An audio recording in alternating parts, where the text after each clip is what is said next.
our goal for the day today is to get all the way through and do a demo with the last 10 minutes of class. You think we can do it? Yes. Fingers are crossed. Josie's not optimistic, but I think it's going to happen. So right now you've got that, I think it's called buff. I think that color is buff that you have in front of you, the static electricity basics. We're going to go through this just really quickly because I want to make sure that you and I are all on the same, all of us are on the same page. So we're just going to go one at a time. We're going to start with Sam. We're just going to fill in blanks. All right, here we go. An object or surface's net charge is due to an abundance or lack of? It is. If an object or surface has an abundance of electrons, it has a negative charge. I get lazy and I'm going to write parenthesis, negative parenthesis most all of the time instead of writing the word negative, just making that clear. On the other hand, if an object or surface is lacking electrons, it has a, go Matt. Indeed. Charge. If two objects with like charges are brought close to one another, they will, what, Ben? You did, and that's good, because that's what you should say.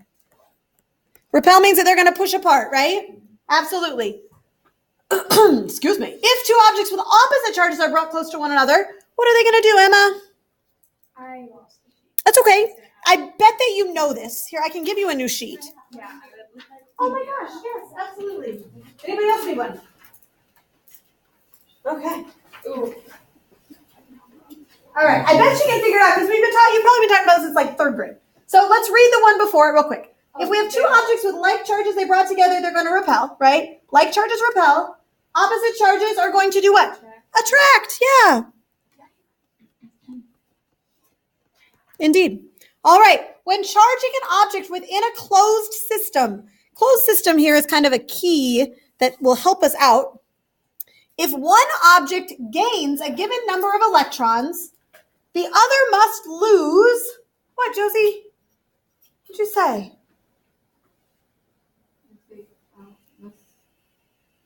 Lose one. What do you mean? Wait, if one object, I said electrons, if one object loses, yeah, lose it. The same number. Yep, exactly. The same number of electrons. And I'm again going to get lazy. I get lazy with all of this electricity stuff. I'm just going to write E negative for electrons. Hope that's okay with you. Let me know if I start writing funny things that don't make sense to you. This is due to blank of blank. Blank of blank. You got that one? What'd you say? The conservation of charge. Yeah. It did. They talk about it a lot in chemistry. You don't call it that. But it's the same thing as conservation of energy or conservation of momentum. It's saying that in a closed system, we're not going to have charges just appearing or charges just disappear. That doesn't make any sense, right? So in a closed system, the total amount of charge has to stay the same. Oh, which states that within a closed system, the sum of the electric charges must remain constant. It makes sense. I just repeat it in different words now. All right, here we go. In terms of electricity, materials are said to be either blank or insulators. Liam, what'd you say? Conductors. I don't know why my stylist decided it didn't want to write the word conductors. Within blank materials, electrons are able to move freely or be charged easily. What'd you say, Stella? Electrical conductivity. Yeah. So I'm just going to say conductive. Oops. Or you could say electrically conductive materials. I know that in chemistry you talk about thermal conductivity as well, right? If something is able to pass heat through it easily. The idea of conductors and insulators is the same for electricity and for heat, but different materials have different electrical and thermal conductivity. So just same concept though. All right, we're going to open this one up to everybody. So we're talking about electrically conductive materials. Give me an example. What is something that conducts electricity easily? What's that? Copper, absolutely. What else? Yeah, most metals. If you think back to chemistry, you may know why. What's true about the metals Think about the periodic table. What's true about the metals? What do we know about their valence electrons? They have a lot of space to. They're mostly kind of, right? Yeah. They're not super happy. They're not super like stable, right? They can pass them around. Yeah. So you got these electrons that can kind of move back and forth. That's what's happening. Literally, that's what's happening in those atoms. Besides metals and copper, anything else that's really electrically conductive? You know? Quick question for you. This is kind of a strange question. I have this image in my head from, I don't know, some time. Yeah. Is water. It is. That's where I was going, but you just read my mind without me having to give the example. I'll give the example anyway. There's always that really silly example of like, don't sit in the bathtub and dry your hair at the same time, right? Like, I don't know who would think that is a really great plan, but even if... I'm going to try that when I get home. No. Why not? Isn't Why that not? you drop the toaster in the bathroom? That's it. Yeah. I mean, again, why are you making toast in the bathroom? I don't know, but Because toast is good. Wait, have you seen in the Hunger any room Games? of your house, Have right? you seen the Hunger Games? My mom says That's that one dude. He was like not physically fit at all. He was just smart, and he killed everybody because they were in the water and the sand was all wet, and he somehow got a wire into the arena or whatever, and that's how he electrocuted Everybody, right? Because water is very, very... That one dude.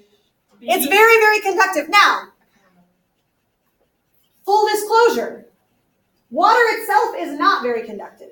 In fact, water should actually be written down here. But I'm writing it in both places. Water here is like the water that you're taking a bath in with your toaster. You should not. Want to make that very clear. I'm kidding. Do not make toast while you're in the bathtub. Like, get out of the bathtub, make your toast, and then you can consume your toast in the bathtub. That's fine. There's no electrical issue there. The electrical issue comes from what? I don't get how that works then, because unless the toaster is plugged in, isn't it like you need to do it every time? That's what I'm saying. So if it's not plugged in, then it's fine. Right, because then you won't have any electricity. So technically you would make it in the bathroom. Yeah, so you would be fine. Sure.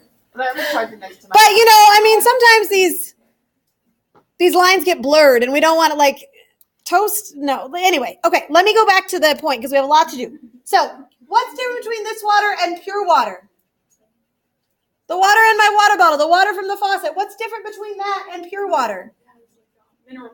It's got lots of stuff in it, lots of minerals in it. So this would be like tap water or really any water. Bottled water, same thing. Because if you drink pure water, also known as what? Do you know what that's called? Starts with a D. Water. Mm-hmm. Yeah. So distilled water is just straight up hydrogen and oxygen, right? Little H2O molecules. That's it.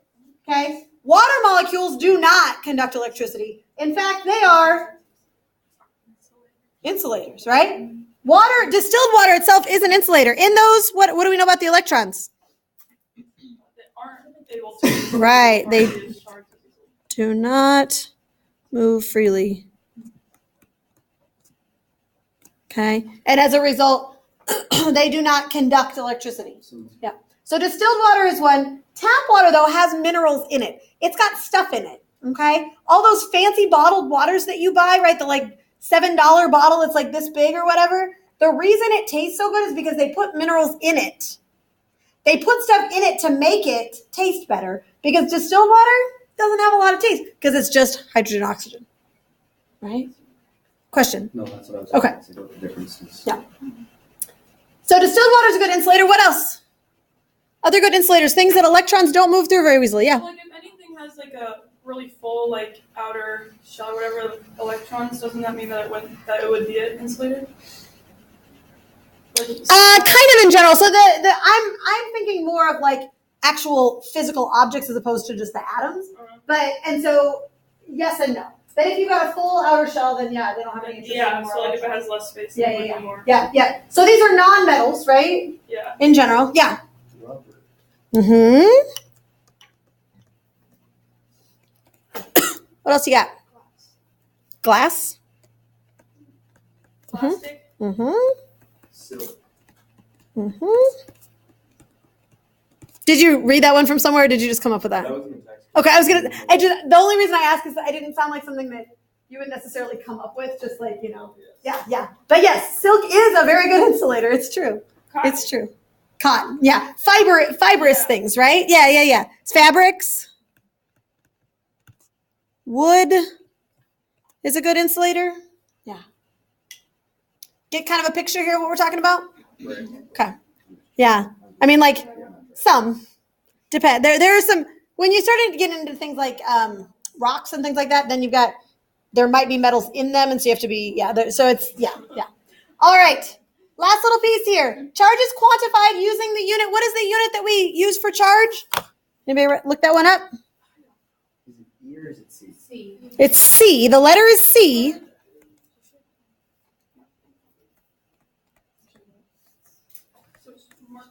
It's measured in coulombs. So you guys know how I feel about Isaac Newton. You've been through this. You see this, and I get frustrated because he gets a lot of credit for things that we figure out, right? That we're smart enough to do. Okay, but he's so blah blah. So this guy named Coulomb, I know nothing about him. I have not researched, so I'm not saying that he was perfect. I know nothing about him, but I do know that he gets a lot of credit when it comes to electrostatics. The unit of charge is named after him. The law that is the law of electricity is named after him. Like, there's a lot of stuff. So I don't know if he's good or not, but you're gonna see that name a lot. Yeah. It says on ours, the charge is marked with the variable. Oh, do I have it written differently? I'm sorry. No, is that Same C thing. Or is that E? There's an E in the Did anybody see that? I think the Bible's E. Okay, let me explain. So, okay. So what does yours say? Because I must have just printed a different version. It says charge is marked with the variable. Oh, yeah. So charge is marked. Sorry. This is just me trying to be ahead of myself and not. And then it has that exact same. With variable. So is it just right above it? No, it's on the side of it. Oh, okay. The and symbol connecting both of them. Oh, clever. Gotcha. Mm-hmm. Do we know what the variable is for a charge? It's not C and it's not E. It's Q. Why? Oh. I'm sorry. Charge is marked with the variable Q. This is why you use pencil, right? Because things change sometimes. Yeah. It has a unit of coulombs, but it's marked with the letter Q. I think because nothing else was using a Q at the time. So we just said, yeah. So what does your sheet look like? I guess I could get one out and just look at it. Oh, cute. Okay. Look at me. I'm being all clever there. All right. Electron has a charge of how much? Did you write it down? Did you find that in your book anyway? Yes. An electron has a charge of negative 1.60 times 10 to the negative 19. Coulombs. Negative 1.6 times 10 to the negative 19th coulombs. So a couple things to note there. One is the sign of the charge, right? It has a negative charge. Electrons have a negative charge. It's annoying because electrons are the things that move. Okay? If you get frustrated like I do, you shake your fist at Ben Franklin. He's the one that screwed it up. Okay? He had a 50-50 shot of whether to call the things that move positive or negative, and he messed it up. So electrons are the things that move, and they have a negative charge. What does this 10 to the negative 19th mean? What'd you say? That's a lot of zeros before the 1.6. It's a lot of zeros before the 1.6. It's a really, really, really small number. So electrons are the things that we talk about with charge the most. Why would we have this unit that's so enormous when electrons are the things that move? Any idea?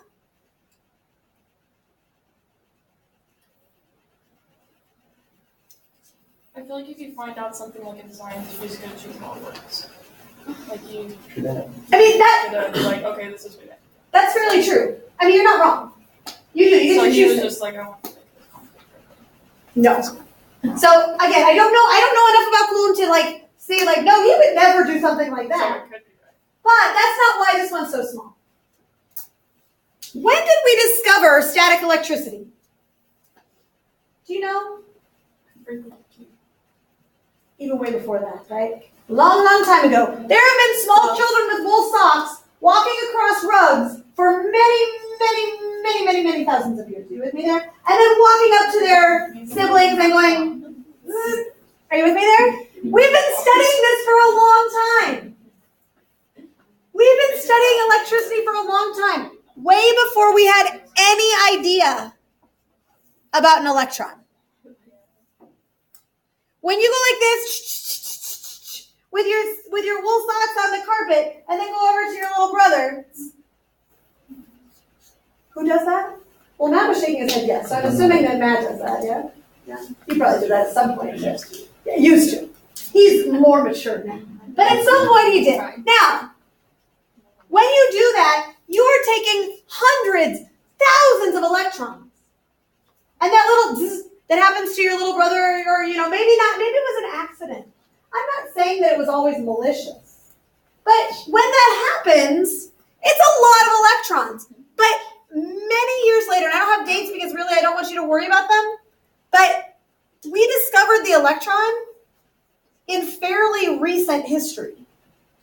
The discovery of the electron is something that in like a big college level physics class, we talk about as part of modern physics history, okay? Not like long, long time ago. So when we were collecting all those electrons, we didn't know there were electrons at the time, we didn't have any idea that the fundamental unit of charge was this small. We had no idea.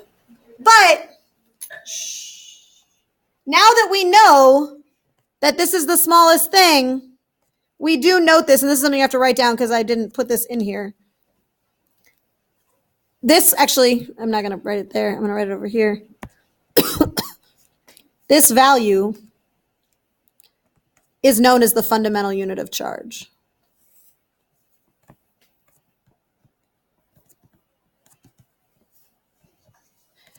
This is the smallest amount of charge that you can have on a free particle. Okay? You cannot find a charged particle with less charge than this. A proton has a charge of what? The opposite positive. Mm-hmm.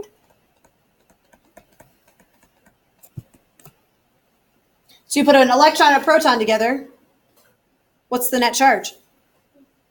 0. What do you have if you put an electron and a proton together?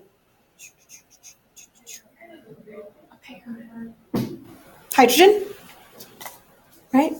Hydrogen atom, proton in the center, an electron going around it, boom. Hydrogen, you got it. Yay for you. The net charge of 0. How are we doing? We okay? All right, we got to keep cruising here. So you went through this, and you saw things that looked very similar, I hope, to the to the gravity. All the way down here, we're going to look at this Coulomb constant. I think yours might look a little different, right? Yeah, because I rewrote it for you. Record the Coulomb constant. So this one's a little different. So we'll just do it down here. Did you write down the Coulomb constant or no? You're still waiting for it. The Coulomb constant is marked with the letter K, but it's also for Coulomb, right? It's all Coulomb.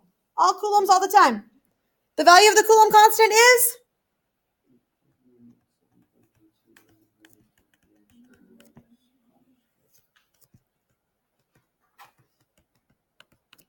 .99 times 10 to the 9th. Lots of 9s in that one. Okay? So why do we care? Well, because in that activity that you did, and friends, if you did not do it for whatever reason, I want you to go back this weekend and do it. Okay? It's important. I want you to see it because not everything is stuff you're going to get in here right now, right? We got to work together so we can get this. You found that Fe, I think, was proportional to what? What did you find when you were working that out? How do you do these? I don't know. The proportionality business? Yeah, how do you do Let's go back here. Because I saw that when it asked what happens to the force when you double charge the blue object. Yeah, what happens? The force also gets doubled. It doubles. Yeah. So and then when you triple the one, the force also gets tripled. Yep. How do you write that when you're writing the proportional equation? So I wrote that, but what does that mean? It means that if Q1 goes up, the force goes up the same amount. Like it's not the same number, but the same, like if this is doubled, this is doubled. If this is tripled, this is tripled. If this is doubled and this is tripled, this thing is times 6. Okay. That's what it literally means. Okay. So it literally means that there is some equation with some constant times Q1 times Q2. It literally means that's what proportional means. It means that there's some constant times this stuff will give you that other side. Okay. Yeah. Is that okay? For question 2, it's talking about the distance, and hopefully you saw the same kind of thing that we saw yesterday again, right? So again, FE is proportional to 1 over r squared. We can put these things together, so we get Q1, Q2 over r squared. So it's the same kind of thing. And see, this is my old one. I didn't change this. I changed it for you guys, didn't I? Did I fix it? I did. Good for me. Yay. So you're saying Q's instead of, I just copied and pasted the other one and then I changed words. But obviously before I did this, I forgot to change that. Please excuse me. Okay. So if we then put the equal sign in, then we need that constant of proportionality. And if we had an infinite amount of time, then we go through the same process that we did before, where we find your forces and we find your QQ over r squareds, and then we'd find that slope, and then we'd find that this is your slope, 8.99 times 10 to the 19, or 2 negative, 10 to the 9. Okay, so FE is equal to KQ1 Q2 over r squared. Okay, that's the game. That's what I want you to see.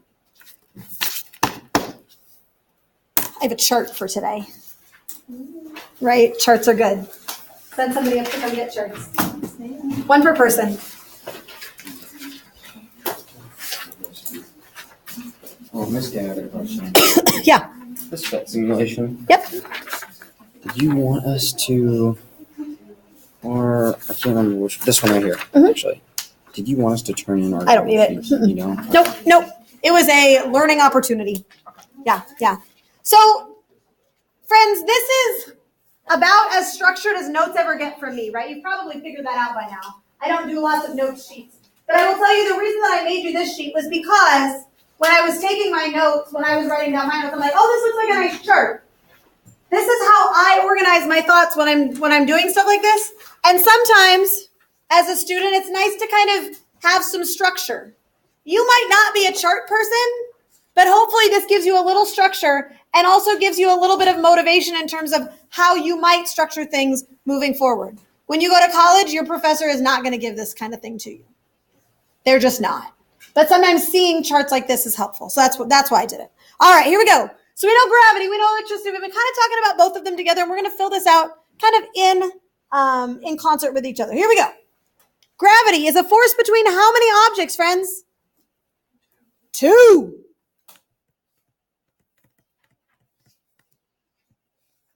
What has to be true about the objects? They must have mass.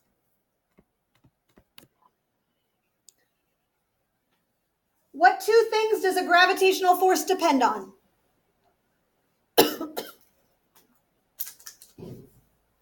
If you want to pull out your sheets, you can do that. That's totally fine. What 2 things does a gravitational force depend on? What variables? What things, if they increase or decrease, will affect the force? Mass? Uh-huh. Distance. Yep. As mass goes, let's do mass first. As mass goes up, what happens to the force? Goes up, right? This is all stuff that we've figured out already. We're just kind of organizing it in our brain so we've got it all together. So mass is one of the things the force depends on, and there are actually 2 of them. Maybe I'll put M1 and M2 here. The other thing that the force is dependent on is what?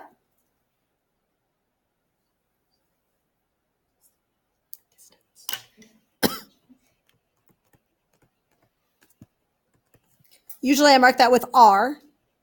And as the distance goes up, what happens to the force?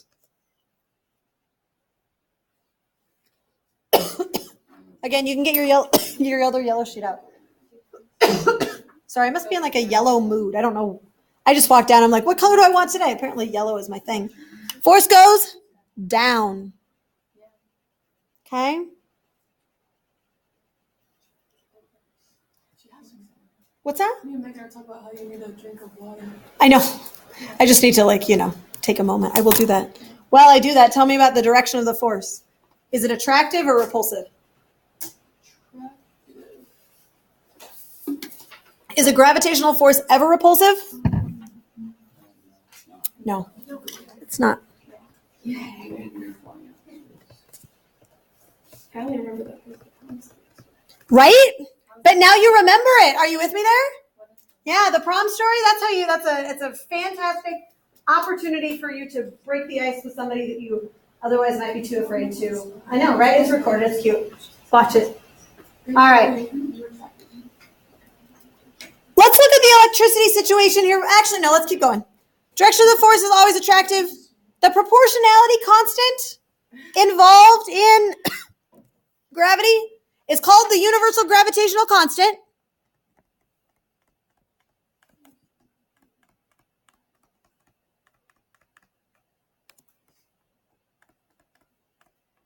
And it's marked with the letter. What? What is it? Big G. It is. Big G. It's not little g. Little g is for our acceleration due to gravity. We'll get there in a minute. Big G is the universal gravitational constant, and the value of it is 6.67 times 10 to the negative 11th Newton meter squared per kilogram squared. This is kind of putting together everything that we went over the last couple days. The equation for the force, Fg, is equal to what? You know this. What is it? No, so that is true. That's talking about the acceleration. I'm just talking about how would I find the force between two objects? I know, right? Tomorrow's Star Wars Day, that's why. Right, between any two massive objects, how do I find the force between them? You got it. So radius and distance are the same. Radius and distance are the same. Yep. It's just usually written as r, which is why I have it that way. Yeah. All right. How are we doing, team? We good?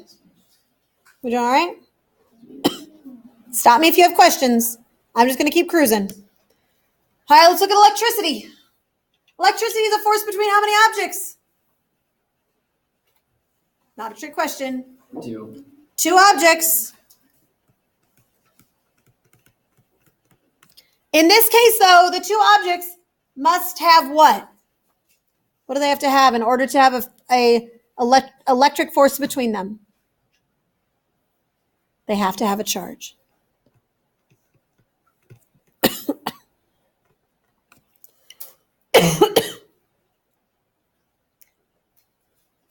What does the force depend on? Why don't you talk to your table mates? See if you can fill in this set of boxes. Looking at the parallels between gravity and electricity. Do it.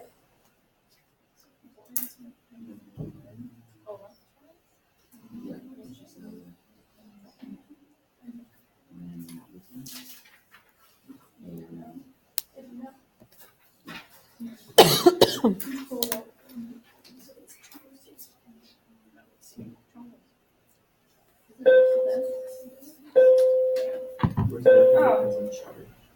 really? Is it force and distance? Well, the force is the thing that I'm talking about. The force depends on... Charging. There you go. Yeah. So one of the things is the charge. Charge is marked with what letter? Q. Can you say the number of electrons? Is that the same thing as saying It's... So if you have a positive charge, then you actually have a lack of electrons. Yeah. And so, I mean, kind of, but I wouldn't. Okay. And the reason I wouldn't is because then you're like counting electrons. And so then you'd have to multiply it by the charge on one electron. And then you're going to get negatives and positives. And I wouldn't. I think it's kind of a dangerous road to walk down. I'll just put charge. Yeah. And you could do it, but I wouldn't. Yeah.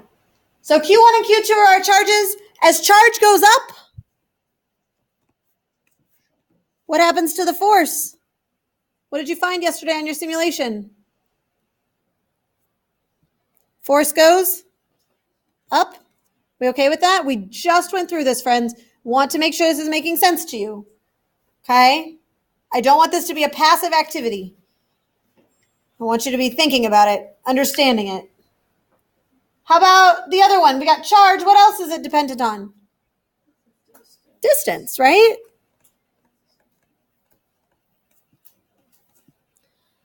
Oops, distance is r. And as the radius or the distance between two things goes up, what happens to the force? It goes down. Tell me about the direction of the force, the electric force. We talked about this when we did this stuff up here. Tell me about the force. Is it always attractive? Always repulsive? No, it's dependent, isn't it? So I would say that it is attractive when? Mm-hmm.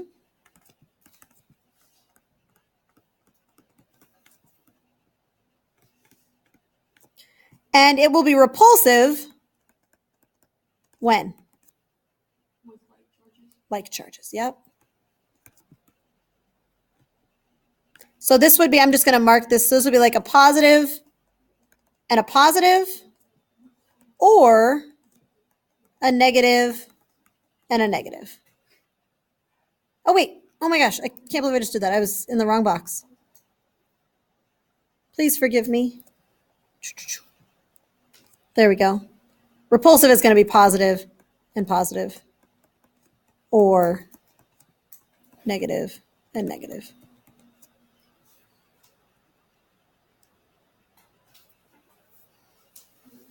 Okay.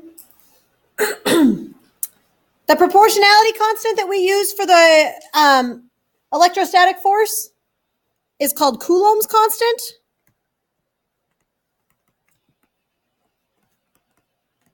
I'm telling you, he hit the bank on that, right? He got all these things named after him. It's like, just got to do something a little bit different. Then you get everything. Coulomb's constant is marked with what letter? C. Nope. A K. It's a K. It's a little K. I know it's a little bit weird, right? And it's 8.99 times 10 to the 9th. Newton meter squared per Coulomb squared. That's where the C comes in.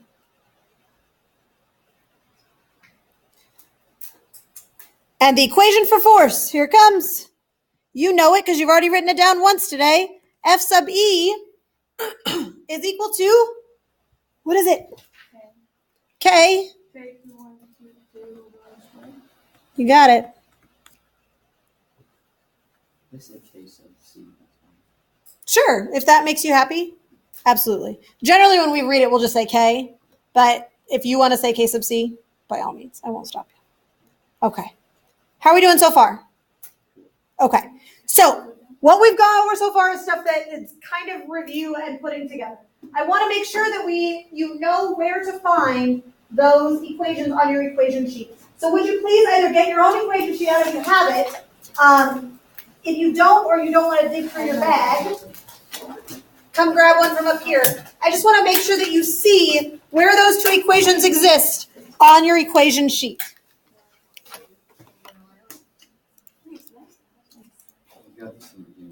We did. It's amazing, isn't it? It is so amazing.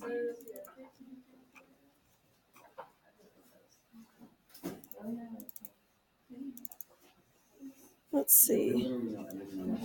You do. You almost. We're very, very close. Except for the change in velocity. Oh, I thought I had it in here. Oh, well. Oh, voltage, actually. Yep, we're going to do that still. Yep. Take a look at your orange sheet just real quick.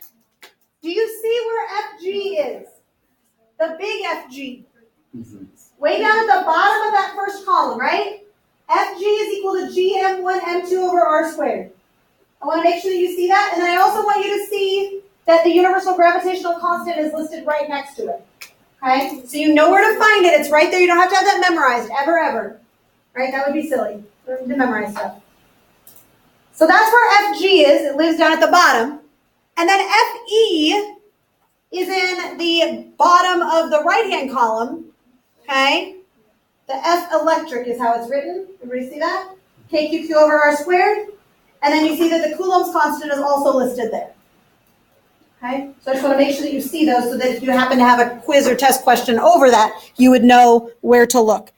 Absolutely use those, right? Never take that away from you. That's not something I would do. Really quickly, before we move on to fill out the rest of this sheet, I do want to touch base with you about the homework that I had assigned for 2 nights ago and last night. This was the force of gravity homework. 3 questions, GMM over R squared.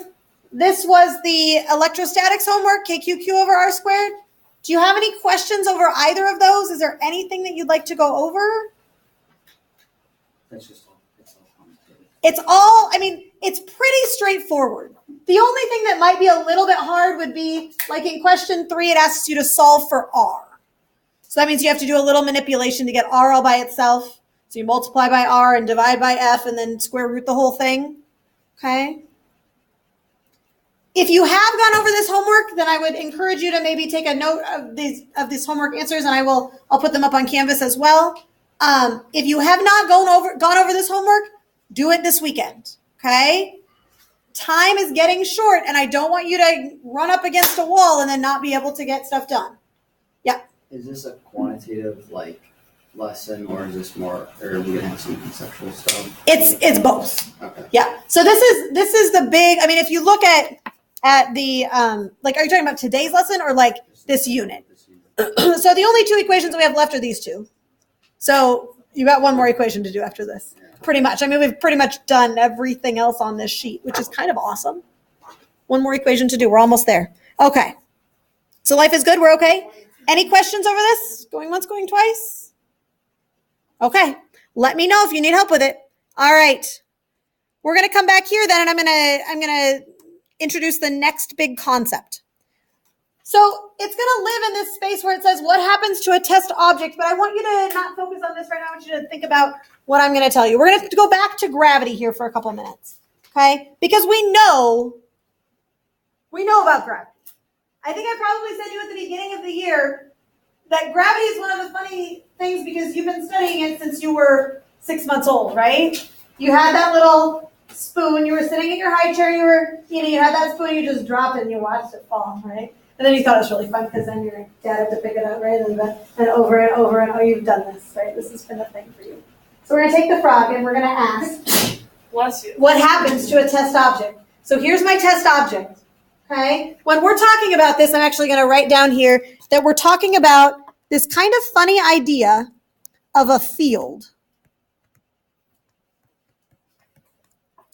I think at the beginning of the year, I mentioned to you that most forces are what we call contact forces. Then there are some of these funny field forces, right? Gravity and electricity are 2 of the big ones, okay? What does a field force mean? It means that there is nothing that's actually in contact. I'm going to ask you this question again. What happens when I let go of the frog? He's going to fall, right? Same frog, same situation, same thing that's been happening for the whole year. He's going to fall. When you watch him fall, do you see anything pulling or pushing on him? No. You do not. There's nothing there, right? Woo! Right? There's nothing there. It's not like there's a string pulling or pushing on him. It doesn't happen that way. So what is it that causes him to fall? You've been taking that for granted for 16, 17, 18 years. It just happens. Of course it happens. Scientists have to come up with some way to explain that because it just happens, never satisfies scientists, right? Okay? So they come up with this idea of a field. It is the gravitational field that pulls the frog down towards the earth. There's a force pulling him. But where does it come from? It comes from this gravitational field. So we're going to draw a picture of the gravitational field of the frog. This is, you're not going to tell any of these history teachers because they would get mad at me. But we're going to talk about the flat earth. And by flat, I really just mean that we're looking just in our scale, right? We're just looking at literally a micro scale. We'll go to macro in a little bit. A micro scale. So if I have my flat earth, so here's the earth. If I put the frog right there, where's the frog going to go? Down, right? The frog is like my little test mass. Okay? It's just a little tiny mass interacting with this thing, this Earth, the Earth's gravitational field.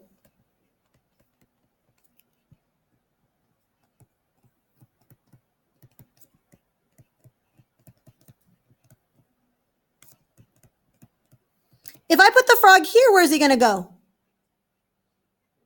Straight down. If I put him over here, where's he going to go? It's not a trick question, right? Are you with me here? Look at him go. Those arrows describe the gravitational field of the Earth. Okay? I'm going to move this and write some things over here. So sorry if you wrote that too.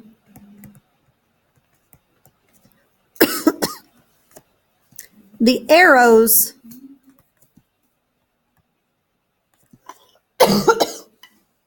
show where this test object would move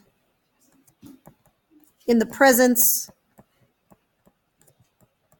of the field.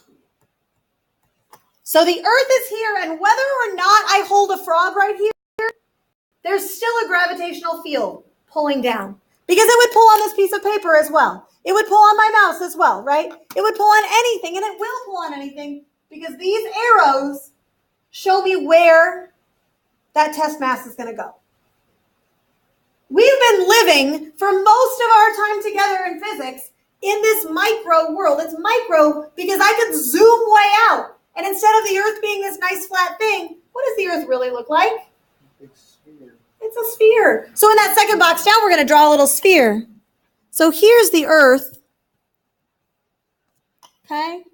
Little interesting piece of information. In astronomy, instead of writing Earth, we write a circle with a plus sign in it. That means the Earth. So you can do that if you want to write Earth in there because that makes you more comfortable. You totally can do that. So there's the Earth. I was going to draw the gravitational field of the Earth. I'm just going to take my frog and put him here. Where's he going to go? He's going to go towards the center. But if I put him here, is he going to fall down? What does down really mean, right? He's going to go in this way. And over here, he's going to go down. What about if I put him over here? He's going to keep going, right? You with me there? He's always going to be going to the center. Those little boxes are not necessary for field lines. I was just trying to show you where the frog is being placed. Oops, hi. So I'm going to get rid of those boxes just so that it doesn't confuse you later on. Okay. Okay. Gravitational force is always attractive, which means that the gravitational field lines are always going to be pulling in. So far, so good? We okay? Okay. Let's do the same thing with electricity. Here we go. Now, hold on. I got to zoom back up for a second here. The gravitational force is always attractive, which means that the lines are always going to be pulling in. Is that true for electricity? Is electric field always attractive? It is not. Sometimes it's attractive, sometimes it's repulsive, which is why I have two little boxes on this one too. So for this one, I use a test mass. Okay, and that's what I'm trying to figure out. For electricity, I'm going to use a test field. Or not test field, excuse me, a test charge. And because somebody had to make a decision, I don't know who it was, but somebody decided that whenever I'm talking about these test charges, my test charge is always going to be positive. So 50-50 choice, they decided on positive, so the test charge is always going to be positive. So now let's think about this. Let's say that I have a positive charge, and I'm going to put my little test charge somewhere. If I put my little test charge right here, this is going to require some thinking because it's not quite as easy rote memorization as gravity. I put a little positive test charge here in the presence of my big charge. Is it going to be attracted to or repelled from my big charge? It's going to be repelled, right? So which way do I need to draw my arrow then? Away.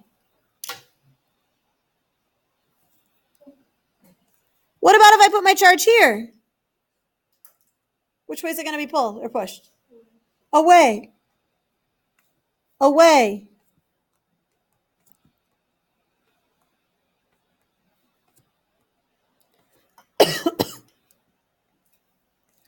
So the arrows will always go away from a positive charge. I'm going to make a note of that. It's kind of important. Arrows.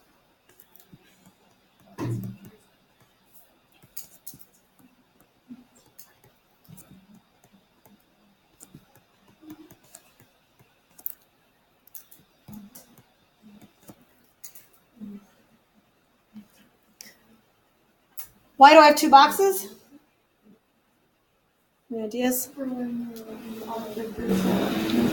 Indeed. So go ahead and do that one. What if I put a negative charge there? Now which way do the arrows go? They go in.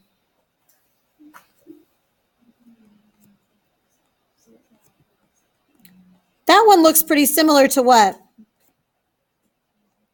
Looks like Earth It does. on the macro scale. Yeah.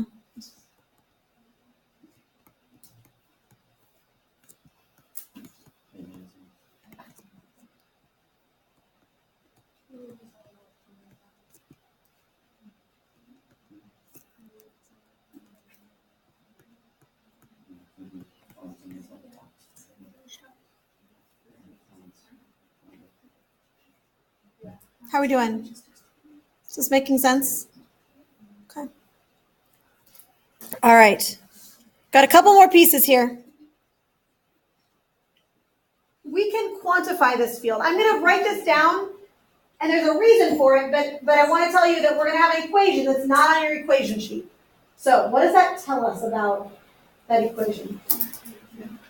You don't have to memorize it, but it probably means you're not going to have to use it in a quantitative way.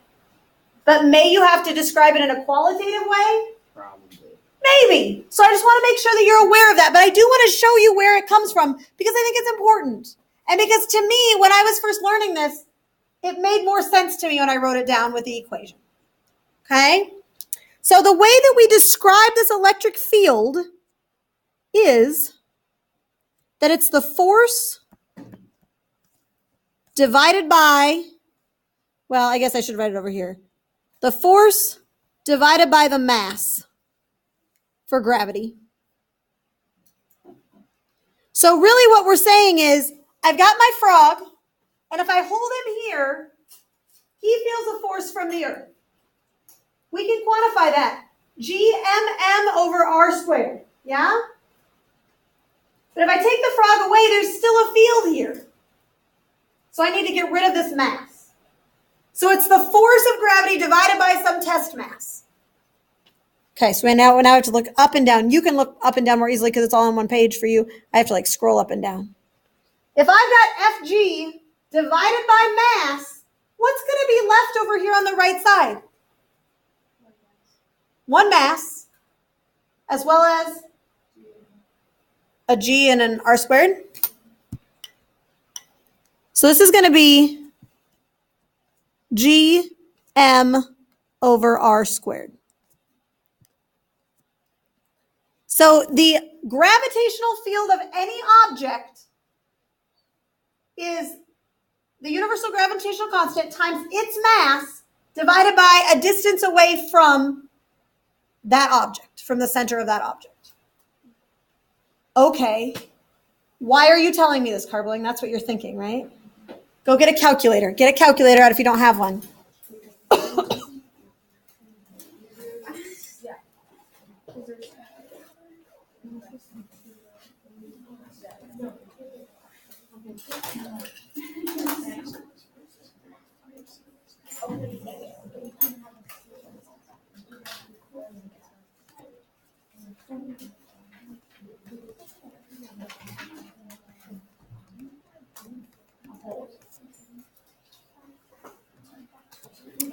would like for you right now to calculate the strength of the electric field. You guys working? Are you thinking about this stuff? I'd really like your attention up here because I want you to understand this.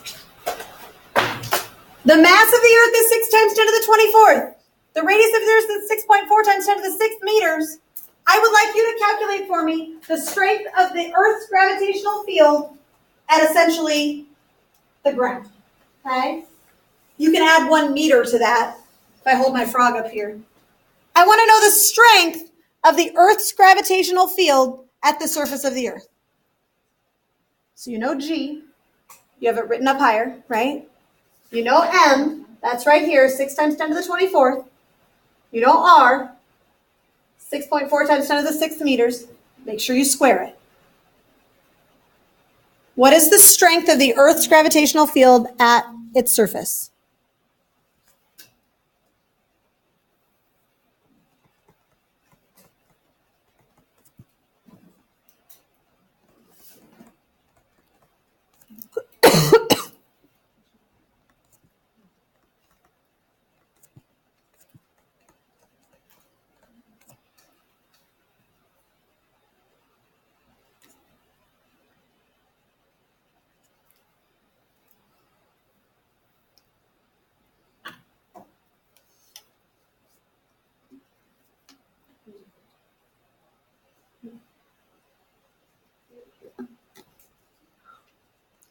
Once you got a number, check with your table mates. Did they get the same number you did? It should be a number that if you round it to the nearest tenth, should be familiar to you. Oh, yeah. Yeah, it is familiar actually. Is it familiar to you? Yeah, a little. Have you seen it? Have you maybe used it for the last 8 months that we've been together? Yes. What is it? 9.8. It is.